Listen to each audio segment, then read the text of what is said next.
Nós começamos falando sobre seitas e heresias e em 10 segundos eu quero resumir. Seitas e heresias. Heresia tem a ver com ensino, um ensino errado.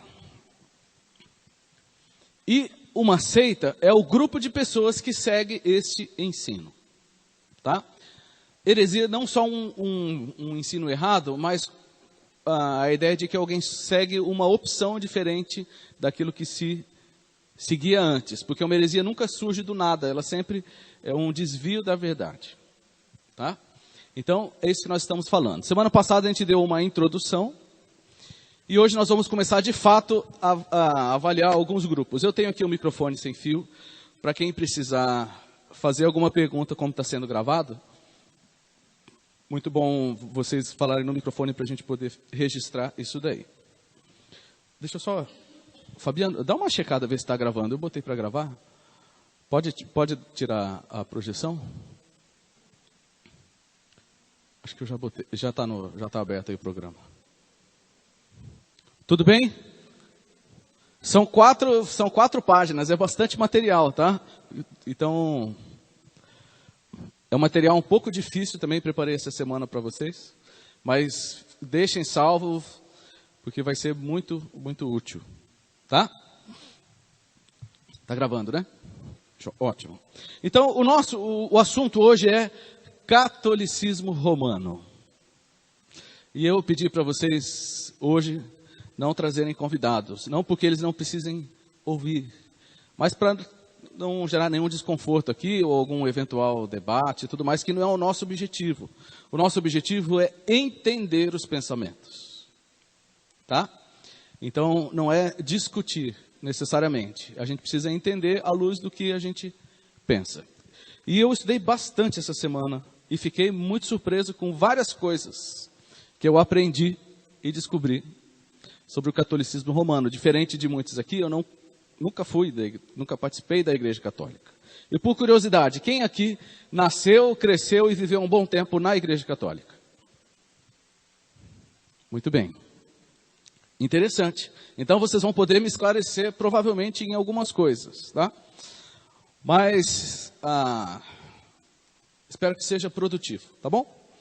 A gente vai lendo alguns pedaços e eu espero, assim, conto que assim, os comentários sejam feitos só na hora que a gente parar, para não perder o fio da meada aqui do raciocínio. Vamos pensar algumas coisas. Primeiro, vou seguir a apostila. O Brasil é um país cuja população é católica em sua maioria. Até hoje o Brasil ainda é considerado um país católico. Mas nos últimos anos tem havido um decréscimo considerável no número dos que se declaram católicos. Em 1940 eram 95%. Agora em 2010 caiu para 64%. Ou seja, tem uma queda muito grande. Além desses números, uma grande maioria é não praticante. Vocês que levantaram as mãos, quantos de vocês eram católicos fervorosos que não fazia tudo certinho? Tá vendo? Só 2. Então, as estatísticas são verdadeiras. De modo que, seja pela experiência religiosa anterior de muitos evangélicos, ou por relacionamentos próximos, há uma constante interação entre evangélicos e católicos. Por isso, vale a pena conhecer os pontos convergentes e divergentes. O que mais me surpreendeu nessa semana estudando é a falta de conhecimento de ambas as partes. Então, por isso que eu falei, a gente está constantemente lidando com esse tema e com este pensamento, porque a mentalidade geral no Brasil é a mentalidade católica, inclusive no meio dos evangélicos. O que eu mais conheço, com toda sinceridade, é crente evangélico católico romano. A pessoa nem sabe. Certo? Então é importante a gente conhecer. Por ser uma religião cristã, muitas doutrinas católicas possuem semelhanças com as doutrinas evangélicas, em temas como a existência de Deus como Criador, a veracidade das Escrituras, a proeminência de Cristo como Salvador. Percebam que eu não disse exclusividade, eu disse proeminência. a igreja como corpo de Cristo e aspectos relacionados à eternidade. Mas apesar de tantas semelhanças, há diferenças significativas e irreconciliáveis. O objetivo dessa aula, então, é justamente esclarecer esses pontos. Quando a gente pensa na Igreja Católica Apostólica Romana, a gente vai descobrir que tem muito mais coisa parecida do que diferente, em termos de fundamento. Não fiquem chocados com nada com o que eu vou falar aqui, tá, gente? Tentem assimilar isso com maturidade. Eles creem em Deus, creem na Trindade, creem na Bíblia, creem na igreja como corpo de Cristo, creem em céu, creem em inferno, creem na justificação, creem na santificação, creem em tudo isso. Então é totalmente diferente de você pregar para um muçulmano, por exemplo. Né? A igreja católica e a igreja hoje protestante, elas saíram do mesmo lugar. Começaram do mesmo jeito. Era uma igreja só. Só que aí houve alguns desvios. Por isso que esse curso se chama Seitas e Heresias. Porque em algum determinado momento, um grupo escolheu uma opção e outro grupo escolheu outra opção. Então, o nosso objetivo aqui é passar por alguns pontos. Não vamos conseguir passar por todos, evidentemente. Mas em alguns pontos principais a gente precisa avaliar qual é a semelhança e quais são as diferenças e quais são os problemas. Eu queria dizer que é importante a gente... que o objetivo dessa aula não é fazer uma crítica, como é que se diz? Desrespeitosa. É uma crítica de pensamento, onde a gente vai pensar com bastante consideração nos assuntos, na história, em tudo que aconteceu. Tá? Eu estou falando assim porque a aula vai ser gravada e depois isso vai chegar em outros lugares. Então não é aqui crente falando mal de católico como se pensa, não é. A gente vai estudar a doutrina de uma igreja que é muito parecida conosco, mas que tem alguns pontos que precisam ser considerados. Primeiro ponto. É importante a gente olhar para a história. A história explica muita coisa, mas a gente não conhece história porque ninguém gosta de aula de história na escola. E aí a gente perde um monte de coisa e a gente vive na ignorância. E a ignorância é um problemaço. Vamos lá. Diferente de outras seitas e religiões, a Igreja Católica Apostólica Romana atual é uma igreja apóstata. Deixa eu explicar. Católico significa universal. E está dentro da essência da Igreja de Cristo. A Igreja de Cristo é uma igreja para todos. Ela é apostólica. Nós também cremos numa igreja apostólica, porque ela é fundada sobre o ensino dos apóstolos. Mas nós não cremos na igreja romana. Tudo bem? Então, por isso que eu coloquei que a igreja atual é uma igreja apóstata. Ela se desviou. Ela perdeu as características. Talvez você cresceu numa cidadezinha bem pequenininha. E aí você fica 40 anos sem voltar lá. E aí quando você volta, você fala assim, nossa, não é mais a mesma cidade. Certo? Esse claro que isso não resume o que é apostasia. Mas assim, ela perdeu tanto alguns fundamentos que já é bem difícil enxergar o aspecto original positivo nela. Então, por isso que a gente diz que é uma igreja apóstata, embora tenha os mesmos fundamentos. Ou seja, começou bem, mas se desviou das verdades centrais do Evangelho ao longo do tempo. Então, vamos lá. Vamos olhar alguns momentos importantes. Primeiro, a gente divide a história da igreja basicamente nesses períodos aqui. A era apostólica, que é quando os apóstolos, discípulos de Jesus, ainda estavam vivos. Isso acabou por volta do ano 90, no primeiro século. Depois veio a época dos pais da igreja, ou chamados também pais apostólicos, que eram quem? Eram os discípulos dos discípulos. Então eles tinham bastante conhecimento da doutrina, porque eles receberam direto daqueles que tinham recebido direto de Cristo. Então era algo bem consistente ainda. Isso durou até o começo dos anos 300, mais ou menos. Aí veio a era medieval, que é desde o ano 300 até 1500, desde a época que o Brasil foi descoberto. Aí depois não interessa muito. Aí depois vem a época moderna, iluminismo e tudo mais, onde nós estamos. Nesse período medieval aconteceu a Reforma Protestante. Em 1517 foi o início da Reforma Protestante. E a partir de então ficou oficializada a separação entre católicos romanos e protestantes, que saíram da mesma Igreja Católica. Muitos desses que saíram da Reforma Protestante eram monges, eram padres, eram bispos, eram professores da Igreja Católica. Tá? Então, percebam esse caminho aí. E quando a gente olha para esse caminho, não tem como negar que é a igreja que começou lá atrás, é a igreja que hoje é a Igreja Católica Romana. Só que ela perdeu muitas, ou talvez, as principais características. Tá? Deixa eu já adiantar. Semana que vem nós vamos falar sobre neopentecostalismo. Olhando para o nosso lado, dos evangélicos protestantes. E a gente vai ver que o caminho é exatamente igual. Como você imagina a igreja evangélica daqui a 1500 anos? Olhando para as aberrações que você já vê hoje. Não é de se preocupar? Então, é exatamente o que aconteceu. Então, por isso que eu falei, não é uma questão de crítica, é uma questão de análise e de reflexão. Tudo bem? Eu coloquei um parágrafo aí sobre a Reforma Protestante para a gente entender porque ela é essencial. A Reforma foi uma tentativa de se voltar ao verdadeiro Evangelho, que já estava completamente desvirtuado. Tá? E foi promovida por gente da própria Igreja Católica.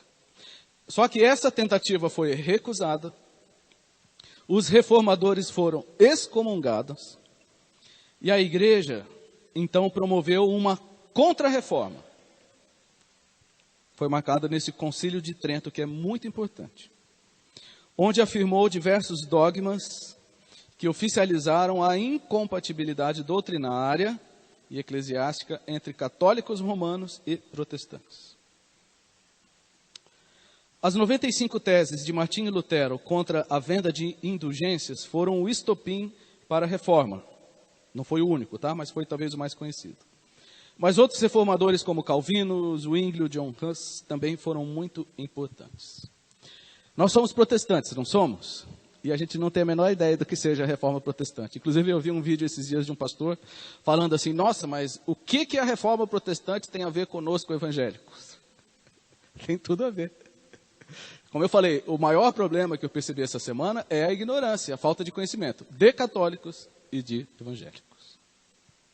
Certo? Então, o que foi a reforma protestante? Foi uma tentativa de gente da própria Igreja Católica Romana de corrigir aquilo que eles viam que estava errado. Eles não queriam criar uma outra igreja. Eles queriam corrigir aquilo que estava errado, que eles mesmos viam de acordo com a mesma Bíblia que todos eles liam. Todos eles, o clero, né? Então eles falaram, pessoal, está errado isso aqui, a gente precisa mudar. E o que os superiores falaram? Está louco, se a gente mexer nisso daí, a gente perde tudo. Então o que eles fizeram? Excomungaram os reformadores, não foram os reformadores que quiseram sair. Eles queriam reformar aquilo que estava errado.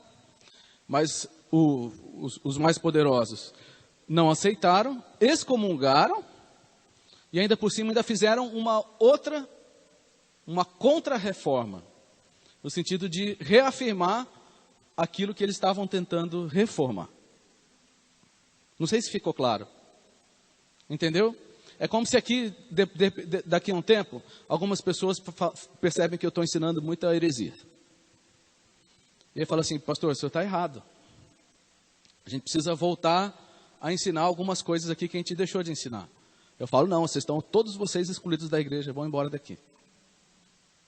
Estão entendendo? Aí eu falo, assim que o pessoal sai, eu chamo uma assembleia, falo, pessoal, agora nós vamos tornar oficiais essas nossas opiniões aqui. Estão entendendo? Então, a igreja começou junto, mas no ápice aqui, na época da reforma, é que a diferença ficou oficializada. Antes era só debate, mas a partir de 1500, no Concílio de Trento, e que ficou oficializado essa separação. Quando a gente for falar das indulgências daqui a pouco, eu vou explicar por que Lutero ficou tão revoltado com isso. Vai ser muito interessante que semana que vem, quando a gente estudar a igreja de hoje, evangélica, a gente vai perceber que é muito parecido. Tudo bem até aí, gente? Estão vendo como é importante a gente conhecer a história? Importante a gente conhecer a história. Não sabia, né? Não tem problema, gente. Eu descobri tanta coisa que eu não sabia. Né? Eu li todos os catecismos, li todos os credos, li tudo mais. Foi muito interessante. Muito bem. Dando esse panorama histórico, para a gente entender rapidamente, é importante eu mencionar um desses fatos aqui, que é o início da era medieval, que foi quando surgiu esse homem aqui, Constantino. Constantino. Vamos ler aí, na apostila. Um dos fatos históricos mais importantes foi a oficialização do cristianismo como a religião oficial do Império Romano, promovida pelo imperador Constantino no início do século IV, ali por volta do 313 em diante. Esse fato mudou completamente os rumos do cristianismo. Pausa. Vocês lembram que a igreja primitiva era perseguida? Lembra? Eles eram perseguidos por quem? Pelos romanos. E eles mandavam matar todo mundo, inclusive destruíram Jerusalém no ano 70. E os primeiros séculos foram assim, de perseguição. Até que um dia esse homem aí, Constantino, ele teve uma experiência e ele passou por uma suposta conversão. Tem muita discussão sobre isso. Mas ele era um imperador romano. E por causa daquela experiência, onde ele viu uma cruz e tudo mais, ele disse que se converteu ao cristianismo. Então ele falou assim, como eu sou um imperador e eu me converti ao cristianismo, então agora todo mundo vai ter que ser cristão também. Essa oficialização, ela se concretizou nos próximos anos, no final do século, na verdade. Mas como ele era um imperador, ele mudou o jogo, ele inverteu o jogo. Então a igreja que era perseguida, agora passou a ser protegida. Passou a ser favorecida. E isso mudou completamente a condição da igreja. Né? Vamos ler aí o que eu coloquei. No primeiro marcador aí, no primeiro ponto. A igreja passou de perseguida a protegida. Por conveniência política, houve uma adesão em massa pelo batismo, mas sem uma conversão verdadeira. Na igreja católica, como que alguém é salvo? Pelo batismo. Como que alguém entra na igreja? Pelo batismo. Então, o que aconteceu? Opa, o imperador virou cristão agora? Então vamos virar cristão também, porque daí a gente está nas graças do imperador. É só batizar, exatamente, é só batizar.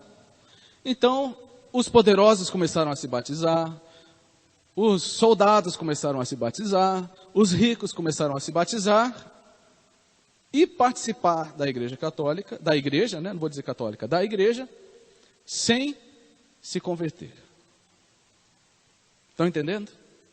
Isso aconteceu quando os padres vieram para cá, para a América. Eles saíram batizando os índios, sem os índios terem o menor entendimento. Essa é a prática. Para a pessoa entrar na igreja, bastava ela ser batizada, ou bebezinho ou adulto. Então, o que aconteceu? Entrou um monte de gente na igreja que não tinha entendimento nenhum. Parecido com o que acontece hoje. Um monte de gente participa da igreja sem ter sido nascido de novo. Certo? Está dando para ouvir bem? Tudo bem? Está fazendo sentido, né? Uma outra coisa que mudou a posição política e mudou a condição financeira, porque a igreja que vivia escondida e sofrida, agora ela tinha o dinheiro do trono à sua disposição. Então, o imperador começou a usar o dinheiro do império para favorecer a igreja. Então, aí começaram as construções e tudo mais. O imperador não virou o líder da igreja. O líder da igreja ainda era o bispo de Roma, que depois virou o Papa. Mas eles eram parceiros, digamos assim. Tá? Então, quando Constantino se supostamente converteu, teve uma virada na posição da igreja. E isso foi péssimo. A pior coisa que podia ter acontecido para a igreja é ficar na boa. Porque daí ela foi se perdendo. Porque onde tem poder e onde tem dinheiro, sem conversão, só dá problema. E aí começou a acontecer o que a gente chama de sincretismo religioso. Eu só ouvi essa palavra a primeira vez no seminário. Até então nunca tinha ouvido. Sincretismo religioso significa misturar as religiões. O que uma crê com o que outra crê. Agora, se de repente a gente começa a receber aqui na igreja 50, 100, 200 pessoas de outras que viveram em outras religiões, sem acompanhar, sem discipular e sem haver um novo nascimento, essas pessoas vão permanecer crendo naquilo. Sem esclarecimento não tem transformação. Então o que aconteceu? Constantino, ele era um imperador e ele falou assim: eu quero esse pessoal comigo. Mas não vai dar para a gente ficar brigando com a religião deles, senão eu vou criar um problema no meu império. Então vamos aproveitar algumas coisas que eles creem e vamos juntar com as nossas. Tinha muita coisa parecida, eu vou mostrar para vocês. Não vou mostrar tudo, porque isso valeria a pena um mês inteiro, só para a gente estudar sobre isso. Mas existia uma religião na época chamada de mitraísmo. Mitraísmo, do deus Mitra, que tinha muitas coisas parecidas com o cristianismo. Aliás, em muitas religiões tem muitas coisas parecidas com o cristianismo. Muitas creem em um Messias, muitas usam sacrifício de sangue, muitas usam uma mãe como referência, uma mãe celestial. Então, Constantino, para não perder o domínio político e religioso, ele começou a juntar essas coisas. E aqui que está o problema. Por exemplo, pode deixar aqui vamos seguir a apostila daqui a pouco.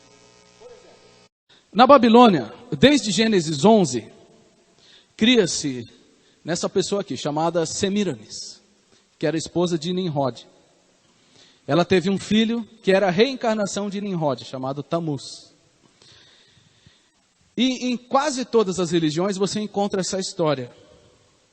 Em todas as religiões, quase, você encontra a imagem de uma mãe com um filho no colo. Porque foi na Babilônia, na Torre de Babel, que o povo foi espalhado pela terra. Então eles levaram com eles essa história. Certo? Depois, já no Egito, depois da separação na Babilônia, também existia a mesma história. Uma mãe de um deus que ficava no seu colo. Essa deusa era Ísis. O que Constantino fez? Está aqui, ó. Maria e o menino Jesus. Falou assim: pessoal, vocês não precisam mudar o que vocês acreditam. Sabe essa deusa que vocês acreditam? Semíramis? Essa deusa Ísis? Então, é a mesma Maria, a profecia é a mesma. Então tá bom, então fica todo mundo feliz.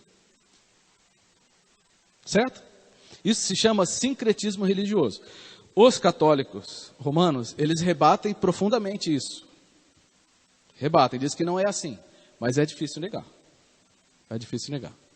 Um outro exemplo, no mitraísmo, em várias religiões, eles adoravam o deus Shamash. Quase todos os povos pagãos adoravam o sol. E aqui é o símbolo dele. E olha só que interessante, a praça que fica em frente à Catedral de São Pedro foi construída bem parecida. Não, é só coincidência. Não é só coincidência, porque bem no meio tem um obelisco. E o obelisco é também um símbolo pagão. Do Egito e de vários outros povos. Então, alguns poucos exemplos de mistura. Tudo isso começou quando Constantino declarou o cristianismo a religião oficial. Tem mais alguns aqui. Por exemplo, eu nem vou ler, vou só falar aqui mesmo. Vocês lembram que os filisteus, no Antigo Testamento, eles adoravam o deus Dagon, que era o deus peixe. E o sacerdote de Dagon, ele usava essa roupa aqui. Essa aqui é uma pintura real, bem antiga, né? E aqui, coincidentemente ou não, o Papa usando um chapéu bem parecido. Né? Tem uma história também sobre a cruz vergada, que tem também um paralelo em outras religiões. Sem contar que na roupa do Papa está cheio de imagem do Sol. E a gente vai perceber que o Sol, ele tem um papel importante nas imagens e nos símbolos da Igreja Católica. Sim ou não? Vocês que frequentavam a igreja, né? O Sol. Aqui, ó. Toda hora a imagem do Sol. De onde vem isso? Vem do mitraísmo, que adorava o Deus Sol, chamado Sol Invictus. O que acontecia? Que nessa época de Constantino, nos primeiros séculos, o mitraísmo era a religião mais comum do povo, dos soldados, do povo comum. Quase todo mundo era dessa religião. Então, eles não tiveram que fazer muito esforço para mudar, porque o Constantino começou a dizer que era tudo a mesma coisa. Então, olha só, esse pessoal aqui, eles criam num Salvador, que era o Deus Mitra, que matou um touro, que era o inimigo, e tomou o seu sangue e comeu a carne. Então, esses seguidores, para eles, como é que eles cultuavam esse Deus? Eles comiam a carne e o sangue do touro. E eles diziam que quando eles comiam a carne e o sangue do touro, o próprio Deus Mitra se fazia presente naqueles elementos. E que estava presente com eles. Que é exatamente o que acontece na Eucaristia. Para manter comunhão com esse Deus, os elementos se transformam em carne e sangue de fato. E eles adoram o Sol. E vocês lembram que o dia principal de adoração ao Sol, para os povos pagãos, era o dia 25 de dezembro. Então, Constantino aproveitou essa ideia e disse que Jesus nasceu no dia 25 de dezembro. O que historicamente não tem o menor sentido. Não faz o menor sentido. Além disso, que mais aqui? Eles colocaram o dia do domingo como o dia sagrado. E você sabe que em inglês, como é que é domingo? Sunday, que é o dia de quem? O dia do sun, que é o dia do sol. Estão percebendo como a gente nem se toca o tanto de coisas que nós estamos rodeados. Mas sabe o que significa isso? Falta de conhecimento. Eu só estou explicando aqui que a história começou bem. Eram os apóstolos, os discípulos dos apóstolos, a doutrina dos apóstolos, aí começou a misturar com o poder e com o dinheiro, e aí a coisa começou a se perder. Só que isso tudo aconteceu no 4º século, ano 300. A reforma foi só em 1500. Então, quase 1000 anos as coisas foram piorando. Tudo bem? Então, a última frase aí da primeira página. Esses fatos contribuíram para o declínio moral, doutrinário e espiritual da igreja. A seguir, veremos resumidamente, então, as maiores diferenças entre a igreja católica e a protestante, quanto a algumas questões doutrinárias. Tudo bem? Alguma pergunta? Primeira coisa, fonte de autoridade. Isso foi parte da nossa aula semana passada. Tá? Nós entendemos que a nossa autoridade é a palavra de Deus. Ela é a autoridade final e completa. Não tem nada além e nada fora da palavra que sirva de autoridade para nós. Tá? A Igreja Católica defende que a tradição tem o mesmo valor da própria Escritura. Ou seja, a formulação e a transmissão oral ou escrita de doutrinas elaboradas pela própria Igreja tem valor equivalente ao da Escritura. Nesse ponto, inclui-se a crença na infalibilidade papal, em suas declarações ex cathedra. Na prática, isso implica numa revelação continuada. Ficou um pouco difícil o texto, gente. Eu até peço desculpa, mas eu não consigo escrever de outro jeito. Esse é o meu jeito mesmo de escrever, tá? O que eu quis dizer? Existe uma coisa na Igreja Católica chamada tradição. Que é o quê? Quando o concílio de cardeais se reúne, eles estudam um tema e eles chegam a uma conclusão, aquela conclusão equivale à Escritura. Não só o texto, como a interpretação da igreja sobre o texto tem a mesma autoridade. Estão entendendo? Isso significa que ao longo do tempo as coisas vão mudando. as coisas vão mudando. Por exemplo, eu até coloquei aqui, a Imaculada Conceição de Maria. Foi uma coisa que não foi desde o início, foi recente que foi declarada dogma, 1900 e pouco. Por quê? Porque eles foram entendendo que a interpretação foi mudando, e como foi uma decisão da igreja, do magistério, né, como eles gostam de dizer, então aquilo vale. Isso significa, se a gente fosse aplicar do nosso lado, que daqui a um tempo a gente poderia se reunir e decidir que algumas coisas são diferentes, e a nossa decisão equivale à palavra de Deus. Ezequiel, desliga o seu microfone aí, por favor. Isso, pronto. É isso que se chama tradição. Aquilo que os professores e os bispos cardeais decidem e transmitem, isso equivale à palavra de Deus. Isso é um grande problema. Tá? Então, nós temos como fonte de autoridade para a Igreja Católica a palavra. Eles respeitam muito a palavra de Deus, estudam, mas respeitam igualmente a tradição, o magistério e a autoridade do Papa. Então, o Papa falando da sua cadeira papal, do seu trono, que é isso que é chamado ex cátedra, aquela declaração, qualquer coisa que o padre falar, que o Papa falar, é verdade no mesmo nível que o texto bíblico. Estão entendendo? Então, essa é uma grande diferença. Uma fonte de autoridade. Porque a gente leu lá em Paulo, em Gálatas, que Paulo fala assim, ó, se algum de nós, ou até um anjo, pregar uma coisa que está diferente, que seja amaldiçoado. Ou seja, até Paulo estava colocando ele mesmo em risco se ele falasse alguma coisa diferente. Estão entendendo? Tá difícil, né, gente? Desculpa. Fala tudo no microfone. Estou ouvindo agora. Mudou muito o catolicismo hoje. E tem muitos católicos discordando do Papa. Sim, é verdade. É verdade. Continuam as discussões, né? Internas. Nós cremos que a igreja está fundada em Cristo. Pedro e os demais apóstolos apenas lançaram o fundamento doutrinário. Por que eu estou falando isso? Porque eles creem na sucessão papal, que começou com Pedro. Eu não ia discutir muito esse assunto. Mas eu queria que a gente lesse Efésios 2:20. Edificados sobre o fundamento dos apóstolos e dos profetas, tendo Jesus Cristo como pedra angular. O versículo 19 fala que nós somos membros da família de Deus, né? Edificados sobre o fundamento dos apóstolos e dos profetas, tendo Jesus Cristo como pedra angular.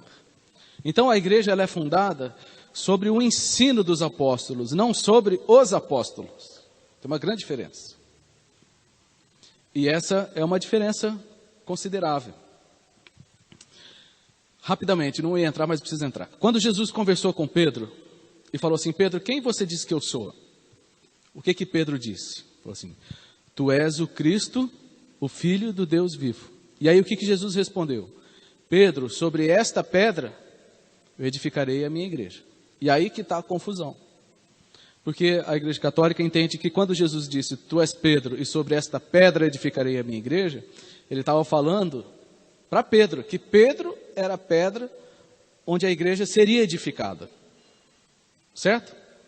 Só que esse texto de Efésios mostra que não. A igreja está edificada sobre o fundamento dos apóstolos, que é o seu ensino, mas ela está fundamentada sobre Cristo. Então, o que é que Jesus quis dizer? Qual é a pedra, então? A pedra é a declaração de Pedro. A igreja está construída sobre a verdade de que Jesus é o Cristo, o Filho de Deus. Não está construída sobre Pedro, está construída sobre aquilo que Pedro disse. Tudo bem? Bem mais fácil, né? Muito bem. Dá para a gente andar mais um ponto aqui. Vamos falar um pouquinho sobre os livros apócrifos. O João falou semana passada. Mas o que são os livros apócrifos? São aqueles livros que são diferentes entre a Bíblia evangélica e a Bíblia católica, certo? Sabe quando que foi inserido esses livros a mais? 1500 anos depois do começo da igreja. Bastante tempo, né? Sabe quando que eles foram inseridos? Na Contra-Reforma. Ou seja, até a época da Reforma, nem a própria igreja aceitava esses livros. Só que quando Lutero e os reformadores começaram a acusar algumas coisas que estavam nesses livros, que a igreja fazia, a igreja não aceitou. Então ela falou assim, para a gente poder responder com base na Escritura, nós precisamos incluir esses livros na Escritura. Então foi só no Concílio de Trento, em 1543, que os livros apócrifos foram inseridos na Bíblia católica. E a reforma foi antes disso. E antes disso teve 1500 anos de igreja. Então a Bíblia só passou a ser diferente a partir desse momento. Mas olha só que interessante. Deixa eu ler aqui. A Bíblia católica aceita o mesmo Novo Testamento que os protestantes. Mas há um acréscimo no Antigo, de alguns livros chamados apócrifos. Essa inserção aconteceu somente na Contra-Reforma, quase 1500 anos após o início da igreja, numa tentativa de embasar algumas práticas, como a oração pelos mortos, o purgatório e as indulgências. Os protestantes não consideram esses livros como inspirados por Deus. Nem Jesus, nem os autores do Novo Testamento mencionaram esses livros. Muitos pais da igreja, que são aqueles, logo depois, pregaram contra os apócrifos, incluindo Orígenes, Cirilo de Alexandria, Atanásio. Eu estou falando desses nomes, são muito importantes para quem gosta de história. E o próprio tradutor da Bíblia Católica Romana, Jerônimo. Então, ou seja, as pessoas que conheciam os textos originais não reconheciam esses livros. Mas a igreja precisou usá-los para fundamentar aquilo que ela já estava praticando. Então, por isso que as Bíblias hoje são diferentes. Eu separei alguns textos aqui para a gente ler e com isso a gente vai para o café. Olha só o que diz, se não me engano, Macabeus. Olha só. Mas se ele, está falando de uma pessoa lá, acreditava que uma belíssima recompensa aguarda os que morrem piedosamente, era esse um bom e religioso pensamento. Eis porque ele pediu um sacrifício expiatório para que os mortos fossem livres de suas faltas. Eu peguei os textos diretamente das fontes. O que ele está dizendo aqui? Tem que fazer um sacrifício para que o morto seja salvo. A esmola liberta da morte e purifica de todo pecado. Os que praticam esmola terão longa vida. Está na Bíblia. Na Bíblia Católica. Era esse tipo de coisa que Martinho Lutero falava, não pode. Não, esse aqui Macabeus é judeu e Tobias não lembro. Tá? Mas, então, eles tiveram que inserir esses livros depois para fundamentar aquilo que eles já faziam. Tá? Mais um outro texto bem interessante. Olha só, o que o autor de Macabeus escreve. Finalizarei aqui a minha narração. Se ela está felizmente concebida e ordenada, está falando do próprio livro. Era esse o meu desejo. Se ela está imperfeita e medíocre, é porque não pude fazer melhor. É difícil de entender no primeiro momento, mas como é que você vai acreditar num livro como Palavra de Deus, se o autor diz assim, eu tentei fazer o melhor, se ficou bom, ótimo, se não ficou, paciência. Estão entendendo? Assim, então é por isso que essas pessoas, Jesus, os autores do Novo Testamento, os pais da igreja, eles olhavam para isso e falavam assim, isso aqui não é inspirado por Deus. Não é que não serve para nada, serve como fonte histórica. Mas, como é que você vai acreditar quando ele fala assim, se ela está imperfeita, a palavra de Deus não é imperfeita, nem medíocre. Mas o primeiro problema aqui que nós apontamos foi a fonte de autoridade.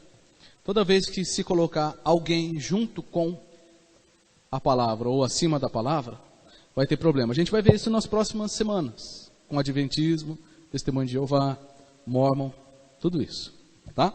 O segundo problema, o maior problema está aqui, que é a doutrina da justificação.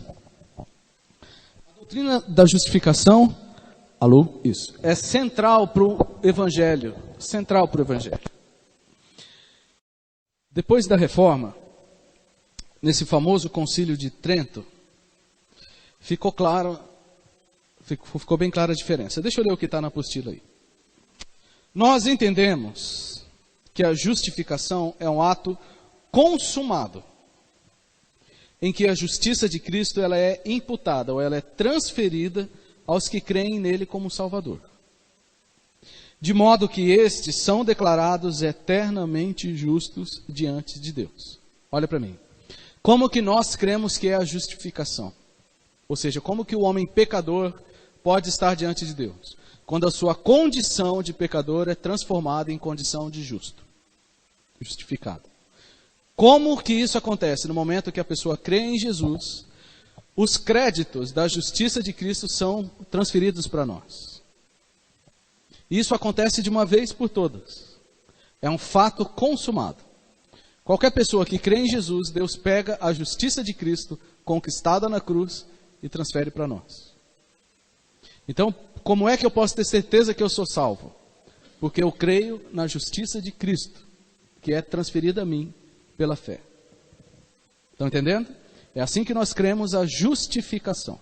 Romanos inteiro fala disso. O livro inteiro de Romanos fala disso. Tá? Nada mais precisa ou pode ser feito para assegurar ou aprimorar essa condição. Uma vez que o sacrifício de Jesus foi completo. Quando Jesus disse suas últimas palavras, está consumado, está consumado. Não está inaugurado, está consumado. Agora vamos ler Hebreus 9, 11 e 12.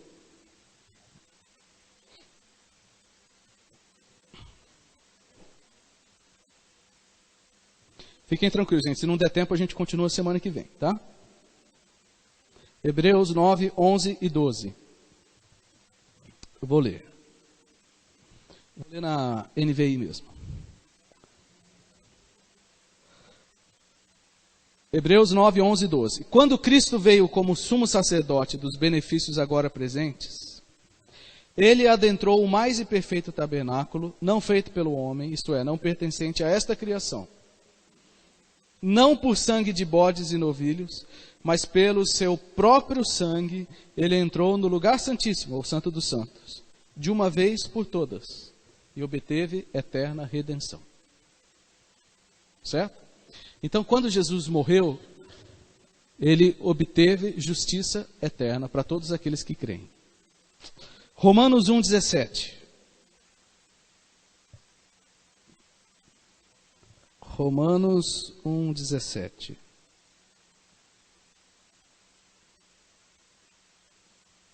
Porque no Evangelho é revelada a justiça de Deus. Uma justiça que do princípio ao fim é pela fé. Como está escrito, o justo viverá pela fé.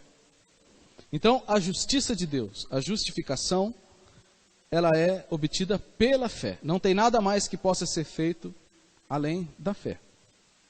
E aqui tem um problema com a doutrina católica. Um grande problema. Tudo bem? Vamos continuar aí na apostila. O maior problema e a diferença definitiva entre católicos e protestantes tem a ver justamente com a doutrina da justificação. Na doutrina católica, a salvação é obtida pelo sacrifício de Jesus. Tudo bem até aí. Mas ela é aperfeiçoada e mantida pela cooperação humana, através das obras sacramentais, sendo, portanto, um processo e não um ato consumado. Sabe que o católico acredita, de todo o coração, em quem é o seu Salvador? Jesus. Ele acredita que Jesus morreu na cruz pelos nossos pecados. e que nós só temos acesso a Deus por causa dele. É por causa dele que vem a justificação. Até aí, nota 10. O problema é que isso não é feito de uma vez por todas. Isso é feito, mas é mantido e aperfeiçoado com algumas coisas que a gente precisa continuar fazendo. Estão entendendo? E aqui, gente, antes de criticar os católicos, eu preciso dizer que esse é o pensamento da maioria dos crentes protestantes. Quanta gente acha que eu falei que se Jesus voltar na hora que estiver em pecado, não vai para o céu. Que se a pessoa se cometer suicídio, não vai para o céu. Se a pessoa abandonar a igreja, não vai para o céu. É o mesmo pensamento.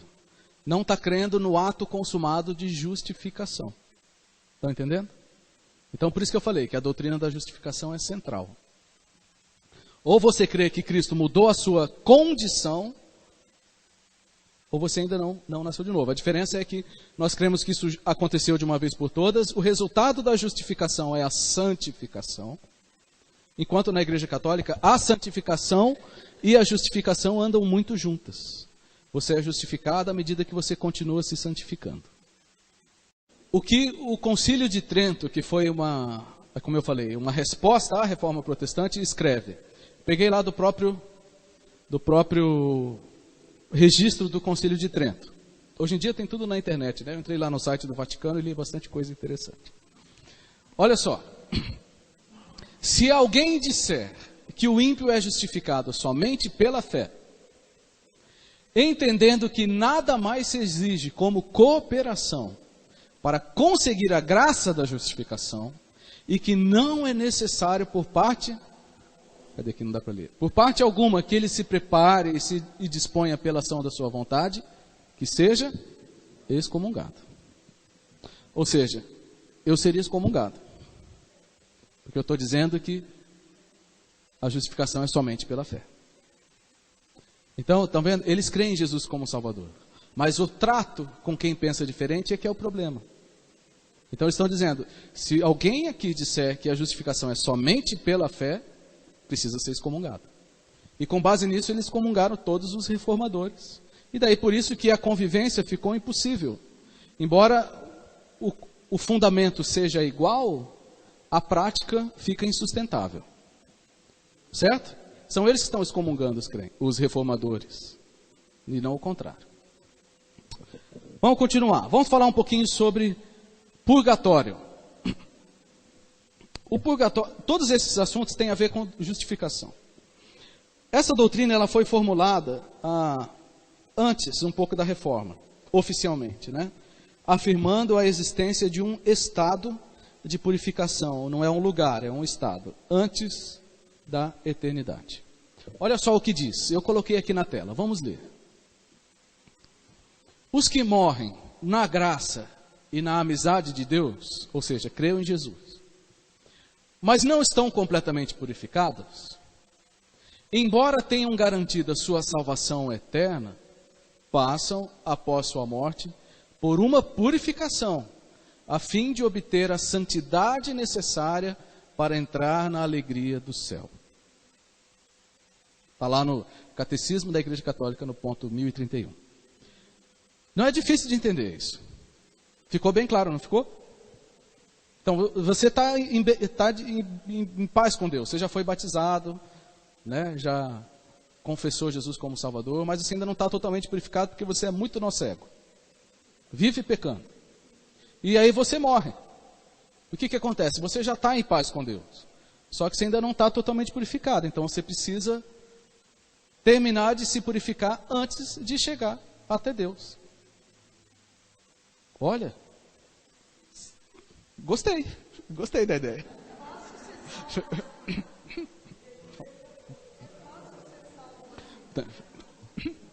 Então, mas qual é o problema aqui? Estão vendo a diferença na doutrina da justificação? Está vendo? O problema aqui não é para onde vai a alma, o problema é o conceito de justificação. Em Cristo, todos os nossos pecados já foram perdoados. Todos. Os passados, os presentes e os futuros. Então, é uma grande diferença. um grande problema. Não, tem uma diferença. Não vai todo mundo para o purgatório. Tá? Os pagãos vão para o inferno. Os que já são cristãos, mas ainda não se purificaram plenamente, é que vão para o purgatório. Não é que vai todo mundo para o purgatório. Tá? Porque a Igreja Católica ensina céu e inferno. Não é. A pessoa já está salva. O purgatório, assim, você já está salvo. Você só vai demorar um pouco mais para chegar no céu definitivo. Entendeu? Você já está salvo. Está ali, ó. Os que morrem na graça e na amizade de Deus. Mas não estão completamente purificados. Não é todo mundo. Segundo essa doutrina. Porque tem gente que é pagão que vai direto para o inferno. Mas se a pessoa já foi batizada na igreja e tudo mais, mas não cumpriu os sacramentos, é essa condição aqui. Ela está salva, mas não vai direto para o céu. Ela passa pelo purgatório antes. Por isso que já batiza, exatamente, por isso que batiza as crianças.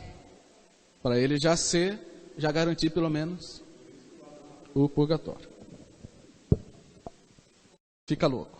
E por isso que eu falei, não é simples discutir, gente. Você vai discutir com um católico bem preparado, eles vão argumentar muito bem, não a doutrina do purgatório, mas a doutrina da justificação. E não é tão simples assim como a gente está pensando. Deixa eu falar sobre uma outra coisa que está junto com o purgatório, que são as indulgências.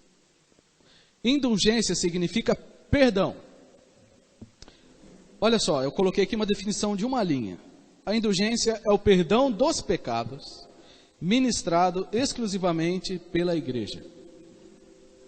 Então a igreja, ela tem o poder de perdoar ou não pecados. A igreja, segundo eles entendem, tem o poder de efetivamente perdoar pecados. E então eles começaram... Oi? Já a gente vai chegar pela confissão. Mas teve uma época, não sei se hoje ainda é assim, mas que as indulgências eram vendidas. Porque o Papa começou a precisar de dinheiro. Especialmente para terminar a Catedral de São Pedro. Então eles começaram a vender o perdão. E valia para todos os pecados. Então era um documento escrito que a família ou tal pessoa tinha sido perdoado. Isso valia para você, valia para sua família e valia para quem já tinha morrido e estava no purgatório. Certo? Então eles começaram... Então qual é a ideia aqui? Olha lá, olha só, vamos ler. Pelas indulgências, os fiéis podem obter para si mesmos e também para as almas do purgatório a remissão das penas temporais, sequelas dos pecados. Então você pode comprar o perdão para a pessoa sair rápido do purgatório. Então, foi isso que começou a revoltar Martinho Lutero. Quando ele entendeu que a justificação é pela fé. Porque tem até uma história que o vendedor de indulgências, ele chegou numa cidade, ele falou, nessa noite eu ouvi uma alma clamando no purgatório, pedindo para ser livre do purgatório. Só que eu não conseguia saber de quem era essa voz clamando. Pode ser da sua família. O que a pessoa fazia? Então deixou comprar. Então isso, o que aconteceu? Gente, desvirtuou completamente a prática. Começou com uma doutrina e terminou no negócio. Nada diferente de outras coisas que a gente vê hoje nas igrejas chamadas evangélicas. Puro comércio. Dê 10 que Deus devolve 100, dê não sei o que Deus faça isso. É a mesma coisa. Mesma coisa. Mas só que a coisa, ao longo de 1000 e poucos anos, foi ficando tanto que diz que era impossível andar em Roma sem você trombar com vendedores de imagens, de relíquias, de indulgências e tudo mais. Isso que revoltou Martinho Lutero. Porque depois ele entendeu que a justificação é pelo Evangelho. Aliás, esse texto de Romanos 1,17 foi o texto da conversão do próprio Martinho Lutero. Então, indulgências. O limbo, se não me engano, é para onde vão as crianças. Tá? Crianças que não foram batizadas. Tá? O que é que nós cremos sobre? Tanto purgatório sobre indulgências. Nós cremos que a justificação é pela fé. Todos, absolutamente todos os pecados estão perdoados. Certo? E nós cremos, segundo Hebreus 9, 27, que aos homens está ordenado morrer só uma vez, vindo depois disso o juízo.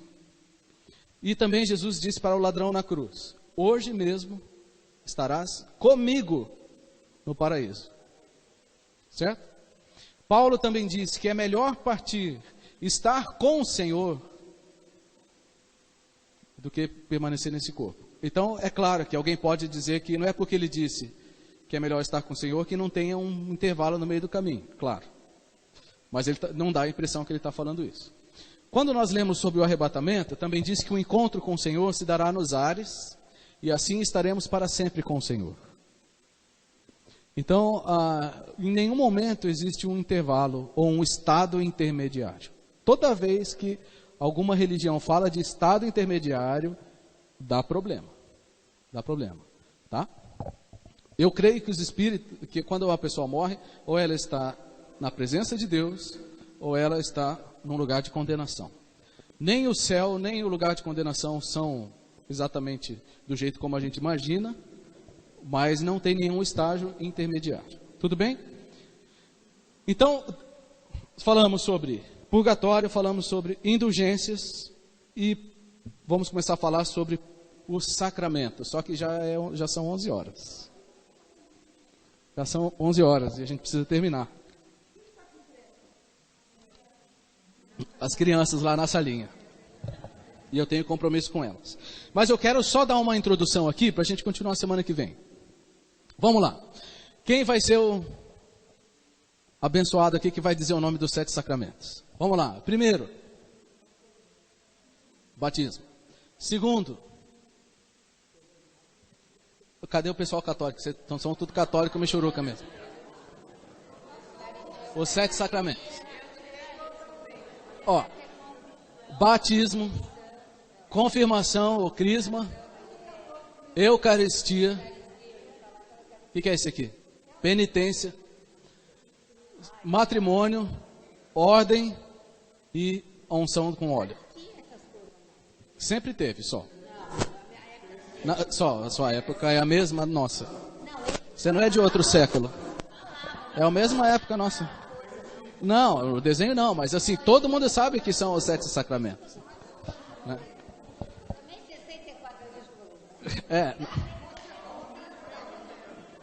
É que desenhei. Tá bom, ó. Quem lembrou, ó, então deixa eu repetir aqui sem desenho, que o desenho acabou com vocês. Batismo, confirmação, eucaristia, penitência e confissão, matrimônio, ordem, que é quando ordena o sacerdote, e unção com óleo, unção dos doentes. Esses são os 7 sacramentos, as 7 práticas da igreja. Mas por que eu estou falando disso? Porque, pelo entendimento da Igreja Católica, participar disso garante a sua salvação e confirma a sua salvação. Tá? São 7 meios ou ritos de se manter a comunhão com Deus. Esses sacramentos são administrados exclusivamente pela igreja, pelos sacerdotes, e eles são necessários para a salvação. Olha o que eu coloquei ali. É na igreja que está depositada a plenitude dos meios da salvação. E é nela que adquirimos a santidade pela graça de Deus. A igreja afirma que para os crentes, os sacramentos são necessários à salvação. Por isso que se diz que fora da Santa Igreja Católica não tem salvação. Porque é a igreja que administra tanto o batismo quanto os meios que vai confirmar a fé da pessoa. Estão entendendo? Então tudo isso está dentro da doutrina da justificação.